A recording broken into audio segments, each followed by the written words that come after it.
ఈ రోజు మన టాపిక్ ఏంటంటే డేటాబేస్ వర్క్ స్పేస్. ఇందులో మనం మెయిన్లీ ఏంటంటే హోమ్ ఫోల్డర్ రియల్ టైమ్ లో ఎలా వర్క్ అవుతుంది అండ్ మన రియల్ టైమ్ ప్రాజెక్ట్స్ లో మనం డెవలప్ చేసిన నోట్బుక్ ని నెక్స్ట్ మన టీమ్ మెంబర్స్ కి ఆర్ అదర్ టీమ్స్ కి ఎలా షేర్ చేయాలి అండ్ డేటాబేస్ వర్క్ స్పేస్ మన రియల్ టైమ్ ప్రాజెక్ట్స్ లో గిట్ యాప్ ని డేటాబేస్ ఎలా కనెక్ట్ చేయాలి అండ్ షేడ్ అంటే ఏంది, యూజర్స్ అంటే ఏంది, ఈ రెండింటికి డిఫరెన్స్ ఏంది.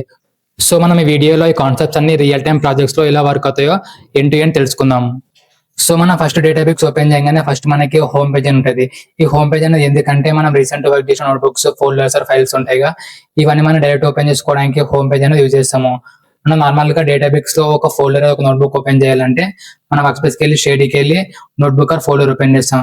బట్ మనకి రియల్ టైమ్ ప్రాజెక్ట్ ఉందంటే ఈ పాత్ ఓపెన్ చేయడానికి కొంచెం టైం పడుతుంది. ఎందుకంటే మనకి రియల్ టైమ్ ప్రాజెక్ట్స్ లో daily 10 to 15 notebooks and different folders, different files ని వర్క్ చేస్తాం. సో మనం ఈ పాతకి వెళ్ళి each and every folder and notebook open చేయాలంటే మనకి టైం అనేది పడుతుంది. సో అందుకని మన డేటాబేస్ అనేది హోమ్ అనేది ప్రొవైడ్ చేసింది. సో ఇక్కడ ఏంటంటే మనం రీసెంట్ వర్క్ చేసిన నోట్బుక్స్ అండ్ ఫోల్డర్స్ ఉంటాయిగా, ఇక్కడ నుండి మనం డైరెక్ట్ ఓపెన్ చేసుకోవచ్చు. సో మనం ఈ పాతకి వెళ్ళాల్సిన అవసరం లేదు, మనకి టైం అనేది రెడ్యూస్ అవుతుంది. సో ఇక్కడ నేను D26 అనే ఫోల్డర్ మీద రీసెంట్ గా వర్క్ చేశాను.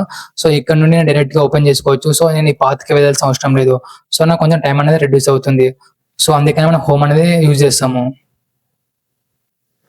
సో ఇక్కడ నేను database home definition and real time example అనేది ప్రొవైడ్ చేశాను.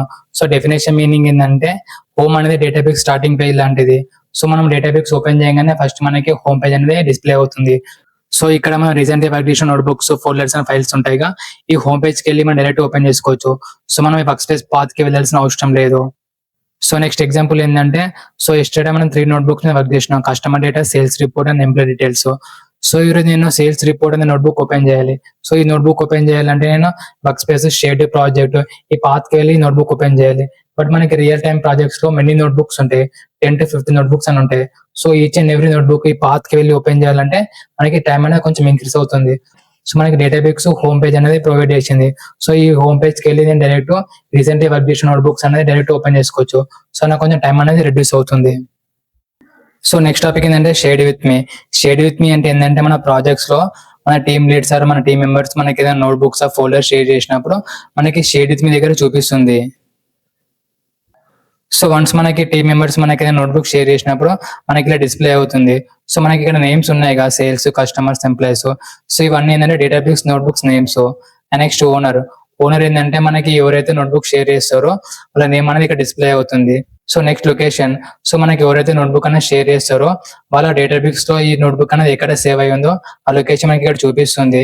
అండ్ నెక్స్ట్ మనకి ఏ రోజు అయితే షేర్ చేసినారో ఆ డేటా అనేది ఇక్కడ చూపిస్తుంది. సో మనం ఇప్పుడు రియల్ టైమ్ ప్రాజెక్ట్స్ లో నోట్బుక్ ని టెస్టింగ్ టీమ్ కి మన టీమ్ మెంబర్స్ కి ఎలా షేర్ చేయాలో మనం ఇప్పుడు చూద్దాం. సో మనకి రియల్ టైమ్ ప్రాజెక్ట్స్ లో మనకి ఏదైనా కొత్త రిక్వైర్మెంట్ వచ్చినప్పుడు ఫస్ట్ మనం డేటాబేస్ నోట్బుక్ అని డెవలప్మెంట్ చేస్తాము. సో నేను ఇక్కడ కస్టమర్ డేటా నోట్బుక్ అని డెవలప్మెంట్ చేశాను. సో వన్స్ మనకి నోట్బుక్ డెవలప్మెంట్ అయిపోయిన తర్వాత ఈ నోట్బుక్ ని టెస్టింగ్ టీమ్ కి మనం మన టీమ్ మెంబర్స్ కి షేర్ చేయాలి. సో మనం అలా షేర్ చేయాలంటే మనకి డేటాబేస్ అనేది షేర్ ఆప్షన్ ప్రొవైడ్ చేసింది. సో వన్స్ మనం షేర్ ఆప్షన్ ఓపెన్ చేయగానే మనకి ఇలా డిస్ప్లే అవుతుంది. సో మనం ఇక్కడ కస్టమర్ డేటా నోట్బుక్ డెవలప్మెంట్ చేసాం.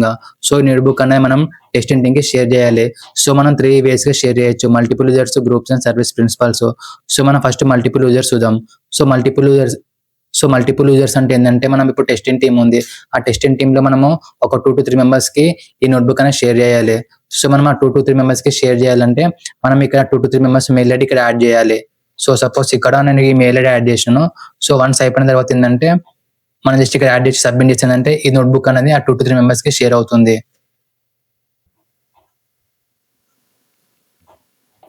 సో వన్స్ మనం సబ్మిట్ చేసిన తర్వాత ఈ నోట్బుక్ అనేది 2 to 3 మెంబర్స్ కి షేర్ అవుతుంది. సో నేను ఇక్కడ జస్ట్ ఏంటంటే 1 యూజర్ కి మాత్రమే షేర్ చేశాను. సో నేను ఇక్కడ ఓన్లీ 1 మెయిల్ ఐడి మాత్రమే మెన్షన్ చేశాను.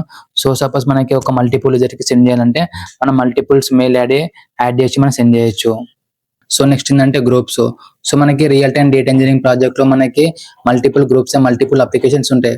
సో మనకి each group and each applications లో నియర్లీ 2 to 300 యూజర్స్ ఉంటారు. సో మనం ఈ నోట్బుక్ అనేది 2 to 300 యూజర్ కి షేర్ చేయాలంటే మనం 2 to 300 మెయిల్స్ అన్ని యాడ్ చేయాలి. సో మనకి అప్పుడు వర్క్ అనేది ఎక్కువ అవుతుంది. సో మనం జస్ట్ ఏంటంటే ఆ అప్లికేషన్ ఐడియా, గ్రూప్ ఐడిగా మెన్షన్ చేసిందంటే ఈ నోట్బుక్ అనేది అప్లికేషన్స్ ఆర్ గ్రూప్ లో ఉన్న టీమ్ మెంబర్స్ అందరికి ఈ నోట్బుక్ అనేది షేర్ అవుతుంది. సో మనం ఇప్పుడు కస్టమర్ డేటా నోట్బుక్ అనేది ETL applications and data engineering group కి షేర్ చేసినాము. So once ETL application and data engineering group ఈ నోట్బుక్ అనేది రిసీవ్ చేసుకున్న తర్వాత ఏంటంటే మనకి ఇలా డిస్ప్లే అవుతుంది. సో మనం ఇక్కడ చూడొచ్చు మనం ఎంతమంది యూజర్స్ కి మనము ఈ నోట్బుక్ అనేది షేర్ చేసినాం అన్నది. So next service principal. మనకి రియల్ టైమ్ ప్రాజెక్ట్స్ లో మనకి ఏడియో పైప్ లైన్ ఉంటుందిగా. సో మనకి each and every pipeline కి సెపరేట్ సర్వీస్ ప్రిన్సిపల్ ఐడి ఉంటుంది. సో మనం ఆ సర్వీస్ ప్రిన్సిపల్ ఐడి ఇక్కడ మెన్షన్ చేసిందంటే మనకి ఏడియో పైప్ లైన్ రన్ అవుతప్పుడు ఈ నోట్బుక్ అనేది ఆటోమేటిక్ గా ఎగ్జిక్యూట్ చేస్తుంది. సో మనం ఇప్పుడు రియల్ టైమ్ ప్రాజెక్ట్స్ లో service principal and database connection ఎలా వర్క్ అవుతుందో చూద్దాం. సో వన్స్ మనం ప్రాజెక్ట్ లో అజూర్ పోర్టల్ ఓపెన్ చేసిన తర్వాత సర్వీస్ ప్రిన్సిపల్ సెర్చ్ చేస్తే మనకి ఇలా డిస్ప్లే అవుతుంది. మనకి ఇక్కడ ఏడిఎఫ్ డేటాబేస్ ఎస్పీ ఉందిగా, ఇది మన సర్వీస్ ప్రిన్సిపల్ ఐడి. సో ఈ సేమ్ ఐడిని నేను డేటాబేస్ లో యాడ్ చేశాను. సో మనకి యాడ్ చేసినప్పుడు ఏంటంటే మనకి ఏడిఎఫ్ పైప్ లైన్ అనేది రన్ అవుతప్పుడు ఈ నోట్బుక్ అనేది ఆటోమేటిక్ గా ఎగ్జిక్యూట్ చేస్తుంది. సో నేను ఇక్కడ డేటాబేస్ లో సర్వీస్ ప్రిన్సిపల్ ఐడి యాడ్ చేశాను, ఏడిఎఫ్ డేటాబేస్ ఎస్పీ. సో మనకి ఏడిఎఫ్ పైప్ లైన్ రన్ అవుతప్పుడు ఈ నోట్బుక్ అనేది ఆటోమేటిక్ గా ఎగ్జిక్యూట్ చేస్తుంది. మనకి రియల్ టైమ్ ప్రాజెక్ట్స్ లో ఈ ప్రాసెస్ ఎలా వర్క్ అవుతుందంటే మనం డెవలప్మెంట్ చేసిన స్క్రిప్ట్స్ అన్ని ఆటోమేటిక్ గా రన్ అవ్వడం కోసం ఈ ప్రాసెస్ యూజ్ చేస్తాము. సో ఫస్ట్ మనము స్క్రిప్ట్స్ అన్ని నోట్బుక్ లో డెవలప్మెంట్ చేస్తాము. సో వన్స్ డెవలప్మెంట్ అయిన తర్వాత ఈ నోట్బుక్ అనేది నెక్స్ట్ ఏడిఎఫ్ పైప్ లైన్ కి షేర్ చేయాలి. సో మనకి ఏంటంటే ఇప్పుడు ఏడిఎఫ్ పైప్ లైన్ కి అండ్ నెక్స్ట్ డేటాబేస్ కి ఒక కనెక్షన్ కావాలి, ఒక అథెంటికేషన్ లాగా. సో మనము సర్వీస్ ప్రిన్సిపల్ యూజ్ చేసి అథెంటికేషన్ ప్రొవైడ్ చేస్తాము. సో మనకి ఎప్పుడైతే ఏడిఎఫ్ పైప్ లైన్ రన్ అవుతుందో మనకి ఈ నోట్బుక్ అనేది ఆటోమేటిక్ గా ఎగ్జిక్యూట్ అవుతుంది. సో మనకి స్క్రిప్ట్స్ అనేది ఆటోమేటిక్ గా ఎగ్జిక్యూట్ అవుతుంది. సో మనం ఇప్పటి వరకు ఏంటంటే ఈ నోట్బుక్ అనేది యూజర్ కి ఎలా షేర్ చేయాలో చూసినాం. సో వన్స్ మనం షేర్ చేసిన తర్వాత ఆ యూజర్ ఓపెన్ అవ్వడానికి కొంచెం యాక్సెస్ అనేది కావాలి. సో మనం ఇప్పుడు ఏంటంటే యాక్సెస్ ఎలా ప్రొవైడ్ చేయాలో చూద్దాం. సో మనకి 4 ways గా మనం యాక్సెస్ ఇవ్వచ్చు. సో ఫస్ట్ క్యాన్ యూ, మనం ఒక యూజర్ కి నోట్బుక్ షేర్ చేస్తాంగా. సో ఆ యూజర్ ఏంటంటే జస్ట్ ఆ నోట్బుక్ ని రీడ్ చేయగలుగుతాడు. So next can run. So మనము ఒక నోట్బుక్ అనేది యూజర్ కి షేర్ చేస్తాంగా. సో ఆ యూజర్ ఏంటంటే ఆ కోడ్ ని రీడ్ చేసి ఎగ్జిక్యూట్ చేయగలుగుతాడు. సో అవుట్పుట్ చూడగలుగుతాడు. So next can edit. So once మనం ఒక నోట్బుక్ అనేది ఒక యూజర్ కి షేర్ చేసిన తర్వాత ఆ యూజర్ ఏంటంటే ఆ నోట్బుక్ ని మోడిఫై చేయగలుగుతాడు. మనం డెవలప్ చేసిన కోడ్ ని అప్డేట్ చేయగలుగుతాడు, మోడిఫై చేయగలుగుతాడు. So next can manage. Can manage అంటే హైయెస్ట్ పర్మిషన్స్ లాంటివి. సో మనం ఇక్కడ ఏంటంటే నోట్బుక్ ని రీనేమ్ చేయగలుగుతాం, డిలీట్ చేయగలుగుతాము, అప్డేట్ చేయగలుగుతాము.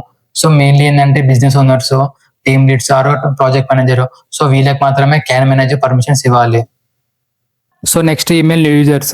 సో ఈమెయిల్ యూజర్స్ అంటే ఏంటంటే మనకి ఇప్పుడు ఒక అప్లికేషన్స్ ఆర్ ఒక ప్రాజెక్ట్ లో కొత్త టీమ్ మెంబర్స్ వస్తారు కదా. సో వాళ్ళకి మనము ఈ నోట్బుక్ అనేది షేర్ చేసినప్పుడు ఏంటంటే వాళ్ళకి ఒక నోటిఫికేషన్ లాగా వెళ్తుంది.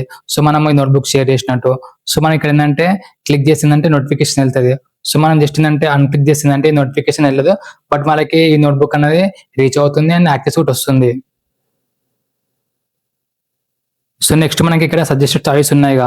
సో సజెస్టెడ్ చాయిస్ అంటే ఏంటంటే మనకి ఇప్పుడు ఒక ఈ నోట్బుక్ అనేది ఎవరికైతే ఆల్రెడీ యాక్సెస్ ఉందో వాళ్ళ నేమ్స్ అనేది ఇక్కడ డిస్ప్లే అవుతుంది. సో మనకి ఇక్కడ admins and all work space users ఉన్నారుగా, వీళ్ళకి ఆల్రెడీ యాక్సెస్ ఉంది ఈ నోట్బుక్. సో వాళ్ళ నేమ్స్ అనేది ఇక్కడ డిస్ప్లే అవుతుంది. సో నేను ఇక్కడ shade with me definition and real time example provide చేశాను. సో డెఫినేషన్ ఏంటంటే మనకి షేడ్ విత్ మీ ఒక ప్లేస్ లాంటిది. ఇక్కడ మనకి టీమ్ లీడ్స్, టీమ్ మెంబర్స్ మనకి note books, folders, files share చేసినప్పుడు మనం డైరెక్ట్ యాక్సెస్ చేసుకోవచ్చు. So next real time example.